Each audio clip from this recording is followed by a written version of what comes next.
아, 여러분 한번 쳐보셨어요? 주님이란 단어가 몇 번 정도 나옵니까? 네, 뭐 여러분들 자유롭게 여기 채팅창에다가요 쓰셔도 되고요.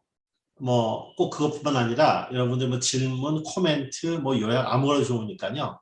이렇게 거기다 올려주시면 우리가 같이 쉐어링할 수 있습니다. 네, 우리 허 집사님은 21번이라고 하셨는데 제가 잘못 생각한 나는 22번이었거든요. 그래가지고 네, 제가 확실히 모르겠습니다. 하여튼 21번 아니면 22번일 것 같아요. 참 많죠. 주님이라는 단어가.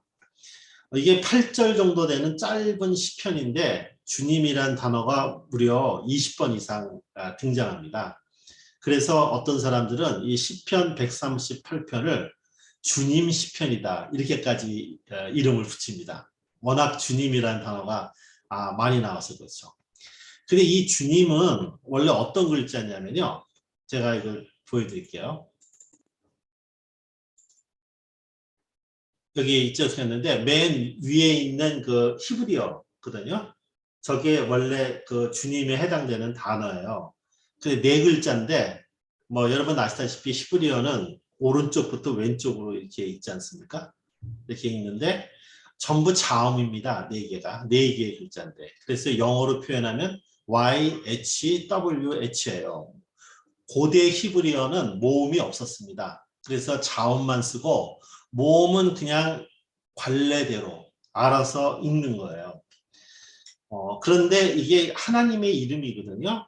그러니까 이제 모음이 있으니까 뭐라고 읽었겠죠. 그런데 하나님의 이름을 망령되게 사용하지 말라는 가르침에 따라서 읽지를 않았습니다. 이 단어가 나오면. 그리고 뭐 성경을 읽을 때 이 단어가 나오면은 이렇게 엎드려서 기도를 했다. 뭐 그런 글도 있더라고요.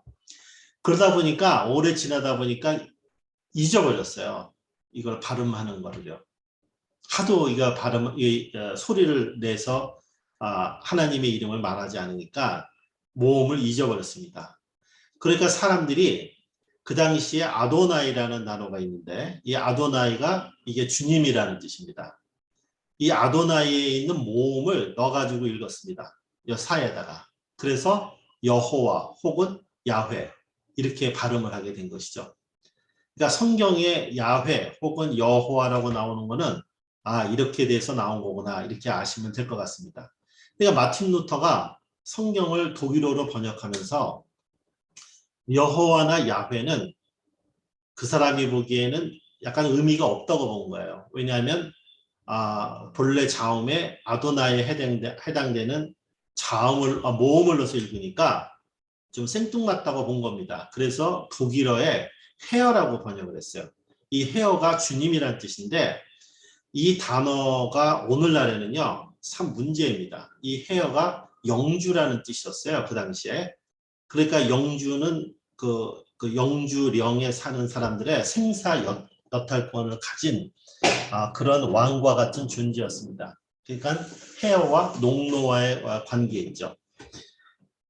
그러니까 영어로도 이제 더 Lord 대문자로 해서 LORD 이렇게 번역을 했는데 이게 상당히 오늘날은 문제라는 것입니다. 왜냐하면 오늘날의 사람들의 인간관계에 이런 관계가 있나요? 여러분들이 주인이 누굽니까? 여러분들이 농노인가요? 여러분들이 직장 생활을 한다고 해도 직장 생사의 상사를 여러분들이 로드라고 부르진 않죠. 그거는 그냥 직책에 따라서 주어진 역할이 다를 뿐이지 이때 말하는 그 헤어 주님이라는 뜻과는 다릅니다. 그리고 이런 단어는 오늘날 사용되지 않습니다. 물론 독재 국가라든지 현대화되지 않은 그런 사회에서는 쓸 수 있겠지만 그렇게 쓰지 않습니다. 심지어는 오늘날 남아있는 왕정 국가도 왕도 그런 권한이 없습니다. 그리고 이제 사람 위에 사람 없고 사람 밑에 사람이 없는 그런 시대에 살고 있습니다. 그런데 이런 단어를 쉽게 쓸 수 있을까요? 주님이라는 단어를 쓸 때는 나는 노예입니다라는 뜻이에요. 그러면 우리가 예수님과 나와의 관계가 주인과 노예의 관계예요. 여러분은 노예로 예수님을 따릅니까? 예수님을 믿습니까? 그러니까 이 로드라는 말, 주님이라는 말이 사실은 오늘날 이게 적합한지를 물어봐야 됩니다. 그러면 우리가 믿는 예수님과 우리와의 관계를 설명할 때 오늘날은 어떤 말을 쓰는 게 더 적합할까요? 여러분 생각하실 때 내가 예수님을 부를 때 뭐라고 부릅니까? 뭐 어떤 분은 친구이신 예수님, my friend 이렇게 하는 분도 있어요. 근데 제가 오늘 이렇게 제목을 예수님과 동행하는 삶 이렇게 했는데 그 동반자라는 단어 있죠. 그게 오늘날은 더 적합할 수 있다. 그러니까 의미를 그대로 살리면서도 오늘날 우리가 사는 인간관계에 적합한 단어를 찾자면 동반자라는 단어 있잖아요. 컴패니언. 이게 남녀 간에 그 부부 간에도 우리는 서로 동반자다 말을 쓰지만 친구 관계도 될 수 있고요. 또는 평생 나와 함께 삶을 같이 살아가는 사람들을 할 때 동반자가 될 수 있죠. 이 살림교회 여러분과 나는 서로 동반자로 만났다고 볼 수도 있습니다. 그러니까 이제 컴패니언, 동반자라는 말이 더 어울린다는 얘기죠. 그렇다면 여러분들은 예수를 우리가 주님이라는 말을 사용할 때 그 주님으로 믿지 않습니까? 그렇다면 예수님이 나의 동반자라고 할 때는 어떤 것이 여러분들한테 동반자로서 느껴지십니까? 정말 예수님은 나의 삶을 같이 걸어가시는 분이야. 언제 그걸 느끼십니까? 여러분들이. 뭐 예배 드릴 때, 성경을 읽을 때, 뭐 찬양을 부를 때, 또 예수님이 뭐라고 하라고 하신 거를 내가 실천에 옮길 때, 그럴 때 역시 예수님은 나와 함께 계셔. 그런 것을 느끼고 고백할 수 있겠죠. 우리가 크리스찬이라면 당연히 예수를 따라가니까 그걸 느껴야 되겠죠. 그래야 내가 예수님과 동행하는 자가 되지 않겠습니까? 민숭민숭하고 내가 예수를 믿는지 안 믿는지 느껴지지도 않고 그럼 그게 예수 믿는다는 게 뭐겠어요? 그냥 교리적으로 예수님은 하나님의 아들이시니까 그분을 믿으면 나는 구원을 받고 천국에 간다. 그렇게 교리적으로만 알아도 없는 것보다 낫겠죠. 그러나 우리의 삶 가운데서 예수님과 동행한다고 할 때 무엇을 느끼는 겁니까?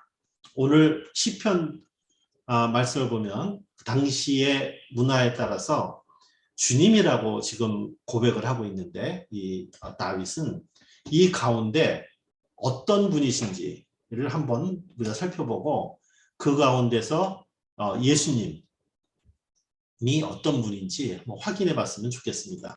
다시 돌아가세요.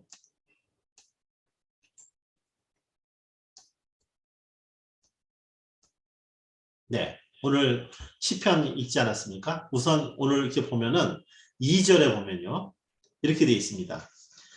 주님의 인자하심과 주님의 진실하심을 생각하면서 여기서 나오는 주님의 첫 번째의 모습은 인자하신 분이라는 겁니다. 이거는 러브예요. 그냥 사랑입니다. 여러분들은 여러분들의 동반자인 예수님과 사랑의 관계입니까? 오늘날의 사랑은 일방적이지 않습니다. 예수님께서 나를 사랑하신 듯이 나도 예수님을 사랑합니다. 그러면서 우리는 예수님과 대화할 수 있어요. 예수님은 원수도 사랑하라고 하셨는데 나는 원수 사랑하기 힘듭니다. 어떻게 원수를 사랑할 수 있겠습니까? 이렇게 예수님과 같이 대화를 나누고 또 우리가 기도하면서 고민을 해보면서 그 예수님이 나한테 베푸신 사랑이 무엇인지를 느끼고 깨달아가는 것입니다. 그것이 예수님이 우리의 동반자인 그런 삶의 첫 번째 특징이죠. 두 번째는 주님의 진실하심을 생각한다. 여기서 진실하심은 faithful하다는 것입니다. 믿음이 갈 정도로 믿음이 충만하게 확실하시다는 것입니다. 예수님은 우리를 faithful하게 진심으로 대하십니다. 그야말로 장난이 없어요. 우리는 예수님을 그렇게 진실하게 대하나요? 우리는 항상 하나님과 나와의 생각하면은 일방적으로 생각을 합니다. 예수님은 나에게 인자하심을 주시고 진실하심을 주셔. 그러면 나는요? 나는 그 주님과의 관계에서 어떤 진실함이 있고 어떤 인자함이 있습니까? 예수님을 믿는다는 것은 예수님의 말씀을 따르는 것입니다. 그럼 거기에 우리가 페이스풀 해야 돼요. 그러면서 예수님과 동행할 때 늘 이야기를 합니다. 주님, 나는 오늘 예수님께 신실하게 살았습니다. 왜냐하면 예수님이 나에게 늘 신실하게 대해 주시니까 그런 것이죠. 세 번째로는 3절에 보니까 내가 부르짖었을 때 이렇게 얘기합니다. 주님에게는 우리가 부르짖을 수가 있어요. 여기서 부르짖는다는 것은 내가 갖고 있는 고통, 내가 갖고 있는 분노, 내가 갖고 있는 갈등, 이런 것들을 그냥 쏟아내는 것입니다. 그게 부르짖는다는 것입니다. 막 crying 하는 거예요. 여러분 예수님께 이렇게 기도해 보신 적 있습니까? I'm crying. 우리의 삶 가운데는 그런 일들이 많이 있습니다. 그때 우리가 부르짖을 수 있는 분이 바로 나의 동반자이신 예수님이라는 것입니다. 그런데 두 번째 보면 주님께서는 나에게 응답해 주셨고 이렇게 되어 있습니다. 근데 그 crying에 리스판딩을 하신다는 것입니다. 이 리스판딩이라는 건 대단히 중요합니다. 어떤 형태로든지 예수님은 우리에게 내가 부르짖은 것에 대해서 답을 주신다는 것입니다. 여기서 우리가 그 리스판드라는 거에서 responsibility가 나오지 않았습니까? 책임이라는 단어. 그러니까 책임이라는 거는 리스판드를 할 수 있는 ability를 얘기하는 거예요. 그러니까 주님께서는 나에게 응답할 수 있는 그런 책임을 갖고 응답을 해주신다는 것입니다. 또 예수님께서 나한테 말씀하실 때 나도 응답을 하죠. 나도 그런 책임을 갖고 주님 앞에 응답을 하는 것입니다. 그리고 나에게 힘을 한껏 북돋워 주셨습니다. 이건 우리를 encourage 하십니다. 우리로 하여금 courage를 갖도록 그렇게 나를 이끄신다는 것입니다. 여러분 주님과 예수님과 동행하는 삶을 산다고 했을 때 예수님께서 나한테 주시는 그런 용기, 격려를 체험하고 계십니까? 항상 예수님은 우리와 동행하면서 우리를 쓰러지지 않고 일으켜 주신다는 것이죠. 그리고 네 번째는 뭐냐면은 주님께서 친히 하신 말씀을 들은 모든 왕들이 주님께 감사를 드립니다.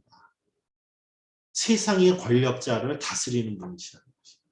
예수님께서. 이거 참 나는 중요한 말씀인 것 같아요.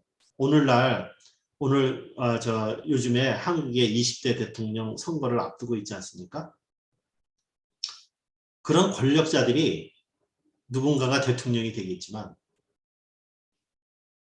그들을 다스릴 수 있는 분이라는 것입니다.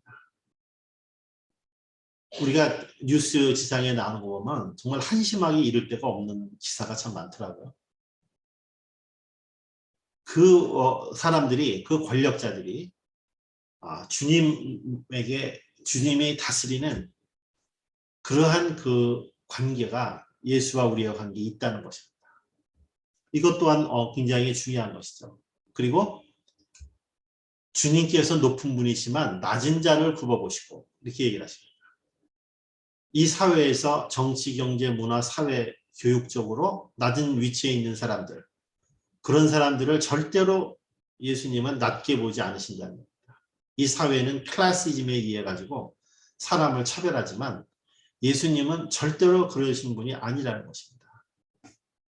나도 그렇게 예수님께서 대해 주시고, 그러니까 예수님과 함께 동반하는 삶 가운데서는 우리도 사람을 낮게 보거나 또는 갑질을 하거나 이럴 수 없다는 것이죠. 어떻게 예수님과 동행하는데 예수님이 그렇게 하지 않는데 예수님을 따르는 우리가 그렇게 할 수 있습니까? 그리고 예수님은 오만한 자를 파악하시는 분, 다 알아보신다는 겁니다. 멀리서도 가까이 보지 않아도 어떤 사람이 오만한 자인지를 아신다는 것이에요. 주님과 동행하면 오만한 나의 모습이 드러나게 됩니다. 그러면서 하나님 앞에 겸손한 그런 삶을 살아나갈 수 있게 하는 것이죠. 그 7절에 내가 고난의 길 한복판을 걷는다고 하여도 주님께서 나에게 새 힘을 주시고 이렇게 얘기하십니다. 나의 삶 가운데서 이 고난을 이길 수 있는 힘을 늘 주신다는 겁니다. 그러니까 우리는 고난에 역경을 겪을 수는 있지만 그 고난에 우리가 쓰러지거나 그 고난에 파묻힐 수는 없다는 것입니다. 그리스도에게는 좌절이라는 것이 없습니다. 역경을 견디고 이겨나갈 뿐입니다. 왜냐하면 나와 동반자이신 예수께서 나에게 항상 그걸 이겨나갈 수 있는 힘을 주시기 때문이라는 것이죠. 그리고 손을 내미셔서 예수님께서 고난 가운데 있는 나를 직접 손을 내미셔서 일으켜 주신다는 것입니다. 그리고 내 원수들의 분노를 가라앉혀 주신다. 나를 향한 악한 세력의 분노, 여기서 말하는 분노는 하나님이 노하시는 거룩한 분노를 이야기하는 것이 아닙니다. 이때 말하는 분노는 내 뜻대로 되지 않을 때 상대방을 무너뜨리려고 하는 그 분노, 그것을 말하는 것입니다. 굉장히 사악한 분노죠. 그걸 예수님께서 가라앉혀 주신다는 것입니다. 그리고 주님의 오른손으로 나를 구원하여 주신다는 것입니다. 이 7절에 나와 있는 이 믿음, 이것이 사실은 예수가 십자가에 돌아가시고 부활하는 그 과정에서 제자들이 고난을 겪고 있을 때 성령님을 통해서 제자들이 얻었던 그러한 그 구원이었습니다. 초대교회인들의 구원은 그냥 예수 믿으면 구원받는다, 그것이 아니라 그들이 겪은 고난, 그 고난을 이겨나감을 통해서 얻는 구원을 말했던 것이었습니다.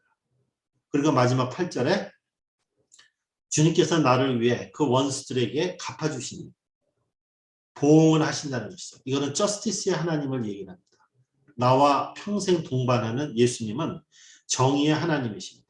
부당한 불의에 대해서 보응을 하신다는 것이죠. 그리고 하나님과 동행하는 자, 하나님을 사랑하고 사람을 사랑하고 하나님의 사랑을 베푸는 자들에게 그 인자하심이 영원하다, 이렇게 말씀하십니다. 그리고 맨 마지막에 주님께서 손수 지으신 이 모든 것을 버리지 말아 주십시오. 하나님이 만드신 것을 간직하시는 분이 바로 하나님이시다 하는 것입니다.